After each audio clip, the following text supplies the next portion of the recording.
Të dashur shikues, po vazhdojmë tutje me emisionin fundjavë. Tani është koha për pjesën e debatit social, ku do të diskutojmë për një temë që tash disa vite, po besoj që është aktuale dhe kemi gjithmonë në përditshmëri dhe të flasim për ndërhyrjet estetike në përgjithësi, i bëjmë për shkak që të ndihemi më mirë për vete apo që të dukemi më mirë tek të tjerët. Për shumë këto gjëra tani do të diskutojmë me tre panelistët e ftuar në studio, bashkë me mua Rezarta Sadiku, psikologe. Mirëse Rezarta. Mirëse u gjeta.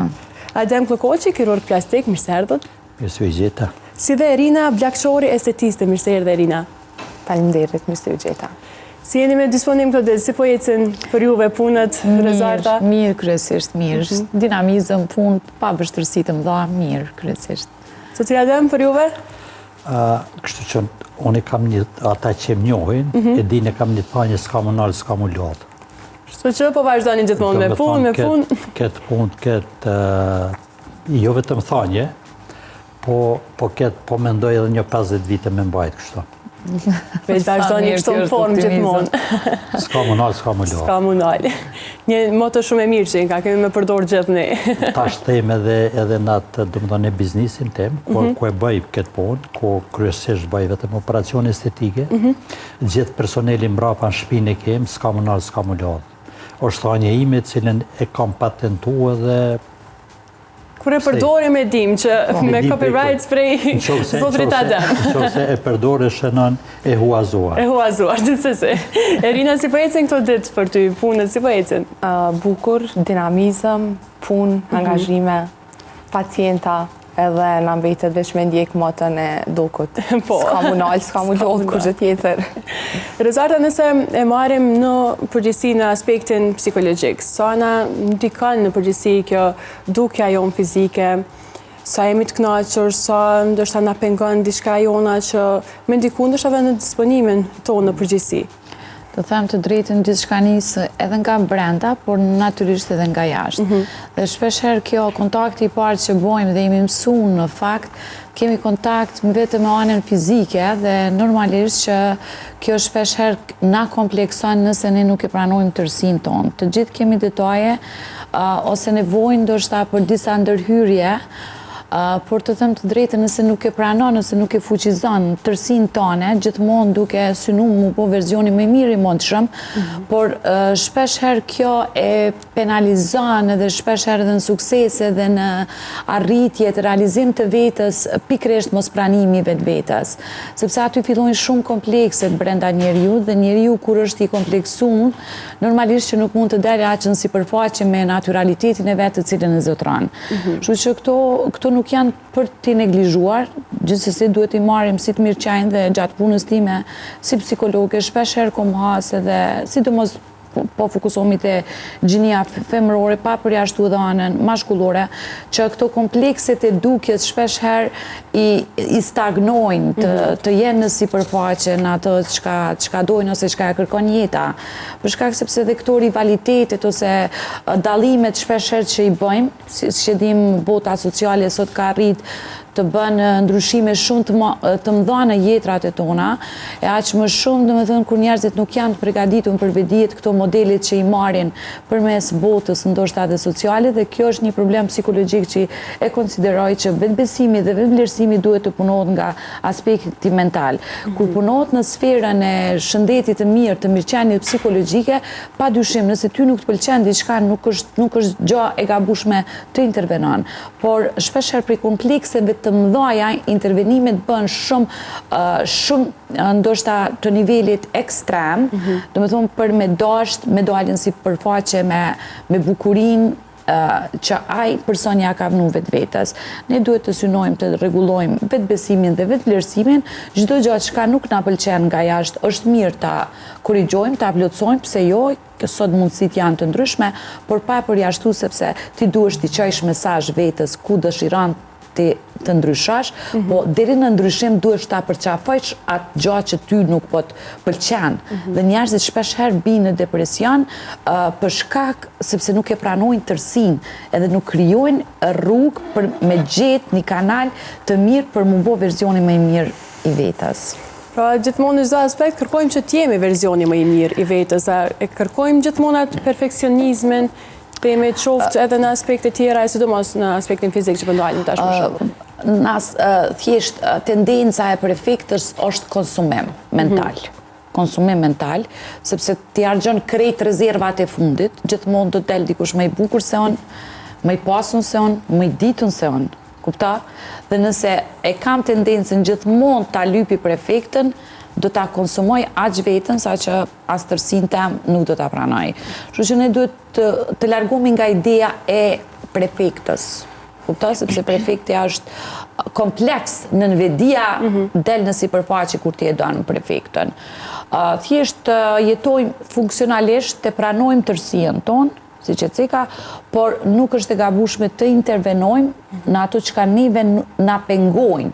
Por, prapë them, është mentale, mënyra si i dërgon t'i vetës, afirmacion mbi atë metë që e konsideron, ajo është kthesa më e madhe, sepse ka njerëz shumë të bukur, por nuk e përfaqësojnë vetën mirë për shkak kësaj tendencës që e kanë të jenë prefekt, sepse nalen në detaje. Kur të nalesh në detaje, edhe një jetë me hi në detaje, na dalin rezultatet ndrysh. Kështu që unë jam për tërësinë, për investimin mental, dashurim, pranimin për vetveten, njëkohësisht kur e shohim që kemi nevojë për ndonjë intervenim, mos të hezitojmë, mos të kompleksohemi, po deri në arritje, deri aty pranimi është shumë i rëndësishëm. Zotëria Adem, mund të themi që kanë ndryshu për krejt këto vite karierë, ato standardet e bukurisë në shoqërinë tonë, keni më shumë ndoshta që vinë për shkak që ju pengon diçka prej vetës, apo që ndoshta pak a shumë ndikohen prej rrethit, prej trendit, themi, të ndërhyrjeve të ndryshme? E tha dhe psikologja, nuk ka perfekte. Edhe bukuria dhe jo bukuria nuk kanë fond. Mirë po gjithë çdo person, syri, truri, do me pa bukur, do me pa mirë. Është trend në botë, çdo kohë, jo vetëm në Kosovë, por çdo kohë në botë është trend. Çdo kush do të duk bukur. Shumë thjesht po e plotësoj këtë, kam pas në karrierën time një 73 vjeçare, 73 vjet, shqiptare, tu jetu në Bregdillit, ka ardhur me bua facelift. Largimin e rrudhave nga fytyra. Pse jo? Mirë po, gjitha këto intervenime që bën në aspektin estetik, përveç asaj që ai duket mirë, nga se, çka do qoftë ajo se hund, ose vesh, ose mollë, ose buzë, ndihet indiferent, nuk ndihet i barabart me rrethin e vet. Edhe gjithmonë heziton, çfarë do qoftë, hapi me ndërmarr, nga se frikohet se çdo kush ka me apat hund, ose atë vesh, ose ato buzë. Edhe mandej ai është jo realisht ai që është, po bëhet dikush që nuk guxon me dalë sipërfaqe. Me atë intervenim që e bën, përveç që duket më mirë, i kthehet vetbesimi. Nga se në çdo profesion, do të thonë, ju arsyeja po me qujt ai shkaktari që nuk e lën me lëviz është friga. Do të thonë nuk lëviz, ai që nuk lëviz ka frikë. E atë frikë jep ai kompleks që ka. Kështu që ai që e kryen atë intervenim, e largon frikën, edhe mandej është i suksesshëm në çdo sferë. Mirë po unë mendoj që çdo profesionist, si unë, si doktoresha që quhet esteiste, doktoresha stomatologe, duhet me respektu edhe me apliku kriteret e ekspertave të botës. Ne shqiptarët nuk bëjmë rregulla si duhet bëhet një hund, ose si duhet bëhet një vesh, ose si duhet bëhen gjejt, ose çka do qoftë. Kriteret, rregullat i bën dikush tjetër. Ne, do të thonë, nuk duhet ta duam lekun më shumë se sa kriteret e ekspertave të botës. Qofse ne bëjmë një hund, qofse dikush kërkon, pavarësisht sa është ajo shumë, ne i marrim ata lek, mirë po ajo nuk do të shkojë mirë, nga se ne nuk i bëjmë rregullat tash të njërë. Rregullat për çdo gjë bëhen jo nga shqiptarët. Po çdo profesionist shëndetësor duhet të bëj update profesional, që mos bëhet sot hunda për shembull si është bërë para 10 viteve, ose vesh, ose inxhenjet, ose diçka tjetër. Duhet të ecim me kohën. Edhe edhe mos del leku, mos del paraja, para kritereve të ekspertave të botës. Po në përgjithësi keni pas raste kur një person i caktuar ka ardhur për shembull me një fotografi të tillë, ka pëlqyer një hund e dikujt se si e ka operu, po ndoshta thjesht nuk kanë qenë për masa të fytyrës së saj, apo ti i marrin këshillat e juaja në këtë aspekt zakonisht? Po flas për veti, po kisha mendoj, ndoshta po gaboj, po unë mjaft gjatë punoj këtë punë, edhe kushdo që vjen me një fotografi të caktuar, unë e fotografoj atë, edhe me laptop, me fotografi, mire me vesh si do duket hunda. Unë i them që kriteret nuk i bej unë. Nuk i bej, pëse kam gjatë punoj këtë punë, mirë po kriteret i bën dikush tjetër. Kriteret bën ekspertat e botës. Shumë shpesh javë sjaroj çdo kush e do një Porsche. Thon Porsche, e bajnë ekspertat e botës. Ai që ka mundësi e blen vozit kënaqet me Porsche. Po në qoftë se ti mendon që duhet që atë timon që atë vëllon me shty mandjat, ose mos me dhanë gas me kam po me dorë, nështë ati e ke mirë. Po kur e shoh që Porscheja po prodhon Porschein si ti po thu, atëherë të besoj ty. Deri atëherë ju besoj atyre. Kështu që unë mendoj që gabimi është te profesionist shëndetësor, nga se nuk duhet me dash paran me shumë se sa kriteret. Nga se jeta nuk është shkurt sot për nesër. Qofse ne bëjmë diçka të një hund për shembull, o shumë problem kthehet ajo punë, po don punë shumë më shumë që të kthehet, që të bëhet hunda me kriteret e ekspertave të botës. Personalisht për vete, qofse dikush kërkon diçka që nuk është soza të atyre kritereve, unë nuk e bëj. Nuk e bëj për askënd, edhe nuk e bëj për asnjë lloj do me thonë çfarë do çmimi le të jetë, nuk e bëj për ato, nga se unë nuk i bëj rregullat. Pikërisht. Erina, sa mund të me ndiku edhe rrjetet sociale në përgjithësi në mënyrën se si e shohim veten në përditshmëri? Rrjetet sociale e kanë ndikim jashtëzakonisht shumë të madh. Do të thotë sot ndikimi i rrjeteve sociale është shumë i madh, saqë me të vërtetë kam pas raste kur pacientët vinë me fotografi në dorë të një paciente që e ka bërë intervenimin te X klinika në fjalë, edhe thonë që duat më bësh sikur që kjo për shembull. Mirë po normalisht që duhet me u bazu pak edhe në përmasat e fytyrës, në dimensionet e fytyrës, sepse nuk është diçka që na muj me kriju ose muj me ndryshu diçka tek pacientja, mirë po nuk mundemi me bo një ndryshim aq të madh. Mirë po ja që rrjetet sociale ka ndikimin e tillë edhe është i jashtëzakonshëm. Shumë i madh. Po si stomatologe, po besoj që në përgjithësi edhe gjatë viteve të studimit dhe gjitha këto, ke pas njohuri dhe ke ende dhe sidomos edhe për pjesën e anatomisë së gojës. Është ndoshta diçka që ti ke më shumë në fokus, pastaj ke pjesa e buzëve dhe që ndoshta ja analizon më shumë? Po, me të vërtet, është shumë e vërtet. Po e them kështu, është një farë deformimi profesional në thojza.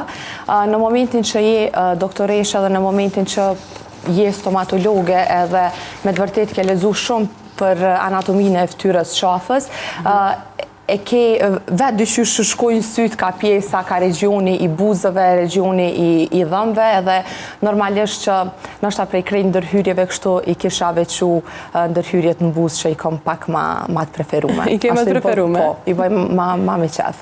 Ka ndodhë edhe të ndoshta me refuzun të njëherë në të një pacientit që të ceke edhe zotëria dem për shkak ndoshta të exagerimit të tepërt ose diçka marrin këshilla prej teje në këtë aspekt? Patjetër që po. Normalisht unë i tregoj prej anës profesionale se çka është më e mirë për të, sasia e substancës që aplikohet, cila kish me qenë më mirë për të mbrana suazave të normales, mbrana dimensioneve që i përshtaten, në mënyrë që mos me u kriju ato disproporcionalitetet midis pjesëve të fytyrës, mirë po prapë në fund vendos pacienti. Po në rastet kom pas raste që kom refuzu, ka qenë vetëm në rastet kur kërkesa pacientit ka qenë për një sasi pak më të madhe, edhe unë nuk e kom vlerësu të tillë, prandaj nuk kom dash me pranu si pacientimin. Unë themi që kjo pjesë ndonjëherë mundet me u kriju dhe pak si varësi tek pacientët që i aplikojnë, ndoshta nuk ju duket mjaftueshëm asnjëherë? Ndihen që kanë nevojë prapë. Është shumë e vërtet, ka raste, mirë po kjo lidhet, si që tha dhe psikologja, lidhet pak edhe me problemet e vetëbesimit, lidhet pak edhe me gjendjen mentale të pacientës. Do me thonë, ndikojnë shumë faktor, është një spektër i gjerë që ka ndikim të jashtëzakonshëm sa i përket varësisë ndaj ndërhyrjeve estetike. Mirë po, shumë e vërtet, ka raste. Rezarta mendon që është nevojë apo trend apo luks më shumë themi kjo pjesa e ndërhyrjeve estetike? Unë nisëm nga parimi mental, sepse aty e shoh dhe gjithçka nis nga mënyra e mendimit, nga mënyra si që cika, nga mënyra e pranimit. Dhe natyrisht që sot është bë dhe trend, por të them të drejtën më shumë është kompleks individual. Kuptohet sepse kjo është diçka e cila tudhet, se brendësisë fundi 24 orë banojmë në vetën tonë dhe mënyra se si afektohemi nga ky 24 orë, nga mendimit, pranimi, fuqizimi i vetvetes, shpeshherë ka rëndësinë vendimarrëse. Mandena sot mundësitë e ndryshme që kanë ardhur të intervenimeve të estetikës dhe vetdia mbi këto, jo që s'ka ekzistuar ndoshta gjithmonë, po vetdia, apelimi ndoshta dhe mediatike të gjithë e kanë bë pak ma të zmadhuar dhe pse jo kur është e nevojshme, kur është e domosdoshme, por unë them që çdo gjë banon nga mënyra se si e shohim vetveten. Dhe momentin kur je afektum, i konektum, i tokzum mirë me veten, e sheh çka ki nevojë, po jo të shkojsh me urgjencë në estetik. Estetika nuk është urgjencë. Ka ndodhur, ka rastit, do të shkojmë njerë këto, do me thonë, kanë hi njerëzit kredita, më beso, për me bo intervenime të mëdhaja për shkak të komplekseve mentale, e rrezikon ekzistencën e shumë çka tjetër. Kështu që ne duhet të marrim çështjen e estetikës mënyrë pozitive, mënyrë graduale, mënyrë analitike, por mos shkojmë duke vrapuar, sepse estetika do ta nxjet vulën për ne, si do ta përfaqëson Rezarta veten me bukurien. Bukuria është art, është diçka që dhe vetë jeta është e tillë, por mënyra se si e shohëm ka shumë na bën diferencën. Kështu që unë bëj, sepse e di që minutazhat janë, edhe pse ky është emision shumë atraktiv, e di që minutazhat janë të pakta, unë bëj sugjerim dhe këshill, investoni karshi këtyne mundësive që sot i kemi në treg, pse jo investoni më shumë edhe në mënyrën e vetbesimit dhe vetvlerësimit. Pa i përjashtu këto mundësit që sot i kemi për mi shfrytzu si dhona.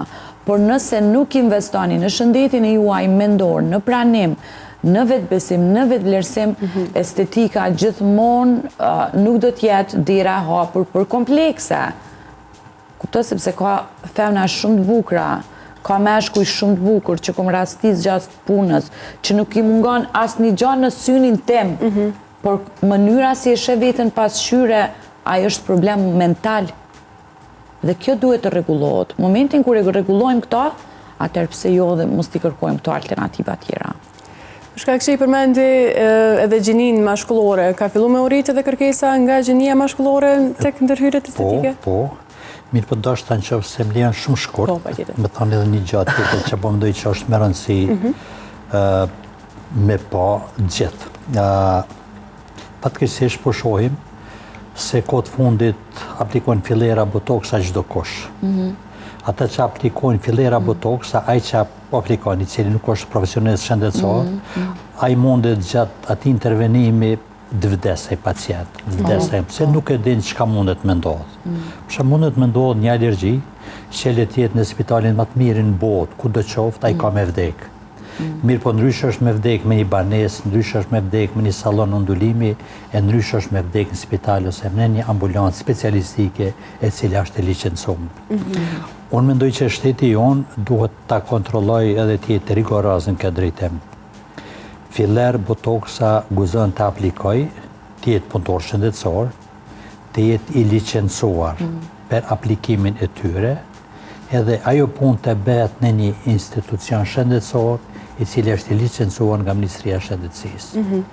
Jo çdo kush edhe ku do ta bëj këtë tretman, këtë aplikim. Nga se ai nuk e din, qofse ti je gazetare, mund të jesh ekonomist, çka do të qoftë. E mëson atë procedurë, ke dorë, e ben shumë mirë, i ben buzë, me mirë se Erina, me mirë se une. Mirë po ti nuk je profesionist shëndetësor, edhe nuk e ben atë punë në një institucion shëndetësor i cili është i licencuar. Dhe më thonë, kjo çdo person i cili dën ta bëj atë punë, duhet të interesohet te kush po e bën, ku po e bën, edhe nga kush po e bën. Mendoj që është shumë e rëndësishme. Pikërisht, tregua që janë profesionistët shëndetësor ata që duhet të aplikojnë fillerat, botoksat.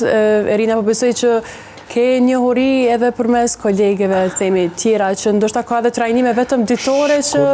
Jo, shkurt po them llogarit, tash unë dal në vendin tonë edhe ta udhëheq emisione. Ndoshta e udhëheq shumë mirë, po nuk jam i shkolluar për këtë punë, nuk kam licencë për këtë punë, edhe nuk e bëj në një studio televizive ku është e mirë, po bëj dikon në livat. Atin se nuk shkan. Pak të mjekësia duhet. Edhe ne spaku, kur shkojmë, dhe më thonë, çdo kush nga se. Mirë po prapë është në personalitet të ati profesionistit që e benaj. Për shumë nuk po besoj që asnjëri prej neve nuk e bëjmë atë punën për të cilën nuk jemi të shkollum. Edhe në qoftë se jemi të shkollum, nuk e bëj këtë punën me një banesë ose me një qajtore, po kur e bëj këtë punë e bëj me një institucion shëndetësor i cili është i licencuar. Dhe më thonë, është mirë të respektohet, jo. Apo respektohet kjo pjesë, Rina? Jo. Fatkeqësisht jo. E kam përmend edhe në një emision që me të vërtet risku dhe rreziku është shumë i madh për komplikime. Po më e keqja krejt kësaj është që fare nuk janë të informuar se çka mundet me qenë komplikime. Fare nuk ka njohuri mbi shokun anafilaktik, fare s'ka njohuri mbi alergjinë që është një dete, do të thotë, fare s'ka njohuri mbi këto, prandaj edhe e marrin guximin edhe ndërhyjnë. Jam shumë kundër kësaj edhe shpresoj që shumë shpejt edhe duhet patjetër me u bë një zgjidhje mbi këtë çështje. Po tek pjesa e alergjisë që e përmende, zakonisht i sugjeron pacientët që të bëjnë ndonjë test të alergjisë sa i përket atyre apo? Jo, test jo, vetëm se para ndërhyrjeve gjithmonë i pyesim pacientat, a janë alergji diçka, edhe normalisht në qoftë se janë, nuk e kryjm intervenimin, në qoftë se jo, vazhdojmë. Cilat janë ndërhyrjet më të shpeshta për momentin kështu në shoqërinë tonë? Kështu si ndërhyrje më të shpeshta kisha mujt me përmend fillerin në buzë, trajtimin e rrudhave përmes botoksit, po ashtu tash po bëhet edhe rimodelimi i hundës me filler para se me kalu me bo ferem tamam të duku, kështu që këto janë ndërhyrjet që ndoshta kisha mujt me i fut në top 3-shën e ndërhyrjeve estetike. Ka raste kur vjen dikush ndoshta që ka ndërhyr me filler në hund, pastaj ka ndonjë problem aty për me vazhdu me operacion plastik? Apo? Nuk po di pse, mirë po mentaliteti jonë ndoshta i tillë. Për shembull thotë po shkoj ta me zvoglu hunden me filler. Po din si tash kur e merr me zvoglu hunden me filler, filleri më bosh përkundër e bën më të madhe. Mund të modelohet dikon, po gjithmonë ai hund pas fillerit është më e madhe sa që duhet. Si duket një hund i bën ekspertat e botës tash më herët, jo vetëm për hund, po për çdo intervenim bën ekspertat e botës. Unë s'kam çka mendoj. Unë vetëm duhet ta bëj si thon ekspertat e botës, po duke bër update profesional. Përmendi doktoresha te puna e alergjisë. Ajo mund të aplikoj fillerin ndoshta 100 herë, pa kur fare të lashe. Po 101 herë ndodh alergjia. Edhe ti tash qoftë se bën me një banesë, bën diku qoftë se bën edhe në spital, mund të jetë alergjia e tillë që ti nuk mundesh me nxjerr vdes pacienti. Po ndrysh është me vdek pacienti në spital, që ja ka dhënë krejt qatë që bëhet çdo ku në botë, e ndryshe në qoftë se ndodh ajo punë me një banesë ose me një sallon undëlimi ose në livat dikon. Nuk ka arsye tema aty skeç, arsye do të thonë kushdo që të jetë eksperti më i madh asaj, qoftë aplikon një botox, një filler me një vend ku nuk është institucion shëndetësor i cili është i licencum, atëherë bën gabim të madh. Mirë po, me filler modelohet hunda, po nuk vetë me e vogël. Për shembull, ka një kthes madhe, mundesh me mush atë kthes pak më duk më drejt, nështë tani majtë hunës me ngrit pak më nalt, po gjithmonë e bën atë hundë më të madhe se sa që është. E unë shumë dëgjoj thot, po shkoj pe bëj hunën më të vogël me filler për gëllë, ose e bën di më të vogël se ai filleri po dërgon vetë çka është. Filleri është e mbush, e bën më të madhe. Me fry. Po me ndjelit. Po tek pjesa e gjinisë mashkullore? Kanë të bëjnë më shumë dëtyret? Se përket estetikës gjithmonë dominon gjinia femrore. Mirë po kohët fundit ka fillu me të madhe edhe gjinia mashkullore. Përveç mjellis e flokëve, me të madhe bëhen botox, ka fillu kohët fundit edhe modelimi i buzëve me filler, molzat nga pak, facelift, thash, çdo kush po don më duk bukur. Kur ta tërgova Zojen me 73 vjet atë ideali që është në 30 vjet, 35 vjet edhe do më duk bukur, që s'ka të keqe pse jo. Ne tash po investojmë në makinë, telefon, garderob, banesë, kur i merr me pa ato sende në raport me trupin ton, trupi është më me rëndësi. Që është normal, s'ka të keqe, pse jo. Mirë, po prapë thëm, mendoj që kem një faj mjaft madh edhe ne profesionistet, nga se të edasht paran më shumë se sa të bukurën reale. Jo me tepru, të bukurën reale. Të bukurën reale ato kriteret nuk i bejmë ne. Dhe me thonë, një hund duhet bëhet si tonë ekspertat e botës, disa vesh duhet bëhen si tonë ekspertat e botës, disa buz duhet bëhen si tonë ekspertat e botës. Unë mendoj që doktoresha nuk duhet t'ja bej dikujt buzët edhe po t'jap ai person 50.000 euro nuk duhet dal nga kriteret e ekspertave të botës. E fatkeqësisht paraja po na del me shkel ato limite, që nuk është dash më shkel. Nga se ai mendon se duket mirë, paralelisht nuk duket bukur. Gjithë e shikojnë po jo për të mirë. Po ndodh shpesh që të hasim ndoshta edhe në raste të egzagerimit, qoftë fillerave, botoksave apo dhe ndërhyrjeve të ndryshme estetike, kur mund të themi që është e egzageruar, apo... Këta thash për shembull vjen dikush unë thot du hundën e bukur, unë i them ti a do më duk bukur apo do më duk si kineze apo do më duk si UFO. Atë paralelisht si, tash qofse unë thot du një hund shumë të vogël, kur e bën hundën e vogël ai duket si kineze ose duket si UFO. Do të thonë prap mendoj që faja është ne profesionistët, nga se ti nuk e din, vjen bën një operacion edhe nuk e din ti, atëherë kur vjen te unë beson mua. Po tash atë besimin tënd unë nuk duhet me keq përdor. Edhe ti nëse ke marrë një thes me para, unë duhet që hunda jote të shkojë në harmoni me fytyrën tënde. Ti ja ke pa hundën e rinës, edhe thonë do hundën si e rinës. Po Erina ka fytyrën ndryshe dhe hunda shkon bazë në harmoni me fytyrën e saj, e jo me fytyrën tënde. Pra po them këto kritere për çdo gjë, jo vetëm për hundë, po për gjithë trupin i bën ekspertat e botës. Ne duhet ta bëjmë si thon ata, mirë po duke bërë vazhdimisht update-a. Jo duke bërë sot hunën ose veshën, çka do qoftë, si është bërë para 2-3 viteve, po t'jenë update-at vazhdimisht. Nga viti në vit, nga dita në ditë ndryshojnë këto update-at sa i përket detalet lëvizin. Tash në aspektin e operacioneve estetike, në botë dominojnë brazilianët edhe turqit. Janë me të mirët. Mirë po largë është Brazili, dhe me thonë me Brazil mirëmi me pak, mirëmi me shumë i Turqi. Mirë po ne në Kosovë këto edhe në Shqipëri dallojmë prej tyre se dhamë përgjegjësi. Për shembull, nëse ti shkon me bë 2 operacione te mjeku turk, që janë shumë të mirë, janë të nivelit botror. Mirë po din shpesh me bë 2 operacione që nuk shkojnë në njëjtën kohë. Për shembull, zmadhimin e gjenëve edhe formësimin e të pasmeve për shembull. Ato 2 operacione nuk shojnë në njëjtën kohë. Nga se ti kur i zmadhon gjetë, e rregullon gjetë, ti duhesh me fjet shpinë. Vazhdimisht disa muaj në shpinë qëndrosh. Kur e bën formësimin e të pasmeve, para kesh unë zgjedh ju them të mësohet të flaj barkas. edhe ajo disa muaj duhet të flej barkas. Tash kur i bëjnë njëjtën kohë që kryesisht shumica e turistëve bëjnë, edhe gjejnë edhe të pasmet ti narit së mundesh me nejtë. Ose në qofë se të lidhen me kam natë lanë me kokë mundesh, po është me mujtë tonë duhesh me ndajtë ashtu. Do më thonë nuk ben. Fatkeqësisht shohin ma shumë si lek.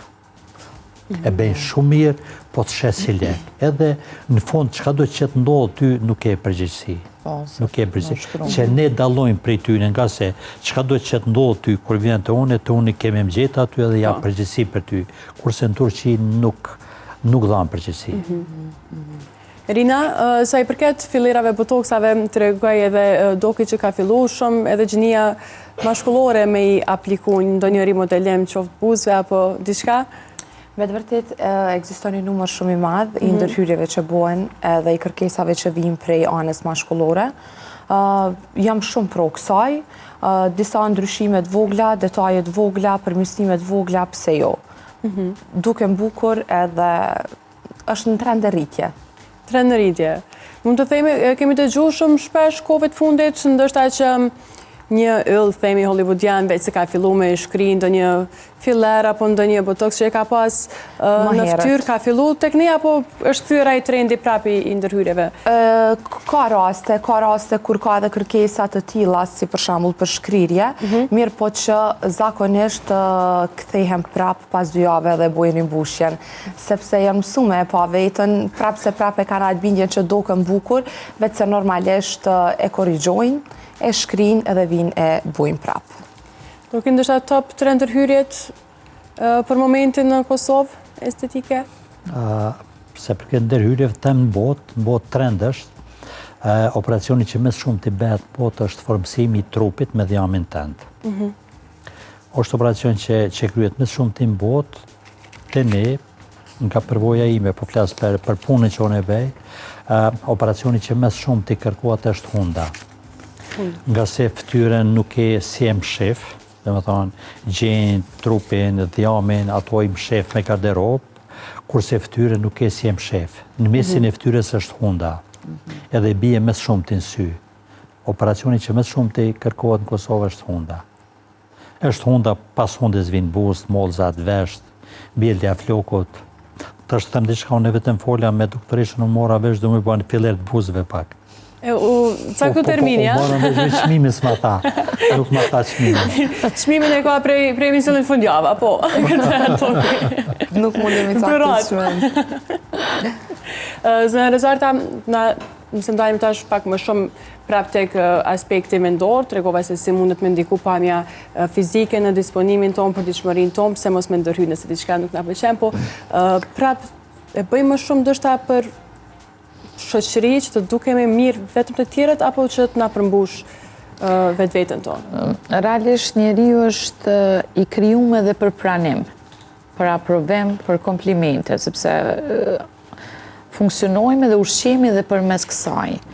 Por nuk ka ushqim më të madh se sa mënyra se si ja dërgon ti komplimentet vetvetes.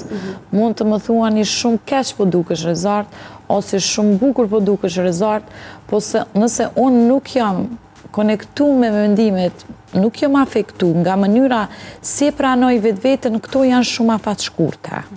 Janë ditore, janë minutazh. Kështu që ne punojmë dhe veprojmë dhe komplimentet dhe aprovimi dhe pranimi të tjerëve na bën të ndjehemi mirë, por këto nuk janë të vazhdueshëm, sepse mund të mbetim të urritur nëse gjithmonë kërkojmë nga të tjerët. Dhe shpesh të tjerët mund mos na japin. Ja shif doktoresha, kjo është një mrekulli. Kjo është një mrekulli që e kemë përballë. Por realisht ka femra nga komplekset nuk arrin t'ja thënë, po nëse doktoresha nuk e pranon vetveten me këtë bukuri që e ka, dhe kjo pret gjithmonë që dikush t'ja fuqizon bukurinë e saj, problem se ka me mbet e uritur. Kjo normalisht dhe femrat e kanë shumë kompleks, t'i thojnë femnës dukesh bukur, je shumë e bukur, sepse shohin diferencën. Shif në trijat kemi diferencë me njëna tjetër, po të trijat kemi unikatesën tonë. Dhe nëse unë nuk nalën atë unikatesa jonë, sa të bukra jeni do të ndjesha e kompleksume. Kupto dhe ne kështu duhet ta shohim investimin mental. sepse kjo është rrezik potencial. Është rrezik potencial nëse ne kompleksohemi shumë dhe kem frikë nga rivaliteti, sepse konkurencën gjithmonë gjatë jetës, gjatë historive, ngjarjeve, raporte me të tjerë, gjithmonë gjatë ditës do del dikush më i bukur se rrezart. Atë lutem. Kështu që me një fjalë, thjesht investoni edhe në karshi këtyre investimeve të mundshme dhe të mira, pse jo, investoni dhe në shëndetin e juaj dhe mënyrën se si e pranoni veten. Erina, po ndërlidhem tek kjo pjesa. Sa merr komente të mira, sa ke pas mbështetje, sidomos prej gjinisë femrore gjatë rrugtimit tënd? Faleminderit psikologës për komplimentin. Zakonisht po, marr komplimente të tilla për pamjen e jashtme, mirë po që nga ana femrore normalisht janë më të reduktuara në farë forme, për shkak që ekziston ajo rivaliteti, ajo xhelozia, por që nuk e marr nga zemra. Nëse do më komplimentu, fajn, nëse jo. Në aspektin e punës, kam pas ndonjë koment që ndoshta thjesht thu ka besu një vajzë kaq e re, kaq e bukur e shkolluar, ndoshta ka pas dhe raste të tilla? Pikërisht e kam pas një rast të një pacient i cili kalon termin për marrë me bobotoksin, edhe kur ka hy, ka kërku doktoresha Irin, po pi thonë për shëndetje, unë jam adin edhe e kom pa që është shtangë, e kom lexuar në sytë e tij që është shtangë një farë forme, prita që ka me konë dikush tjetër, u konë replika e ti, edhe për një me pat me të nkry për një kohë gjatë, sepse normalisht e ka pas nështë bindjen që mundet me qenë dikush i tjetër moshe, ose qka po di, po që thjesht po jam përballë edhe me kësi raste. Pra Perina nuk ndalin pjesën e punës, apo me motën e tokë. Këto thjesht më shtynë me punu ma shumë. Ju uroj shumë suksese gjithve, faleminderit shumë që gjetët sot kohë me qenë pjesë e emisionit. Faleminderit ty për ftesën. Faleminderit për ftesën. Ishte shumë kënaqësi.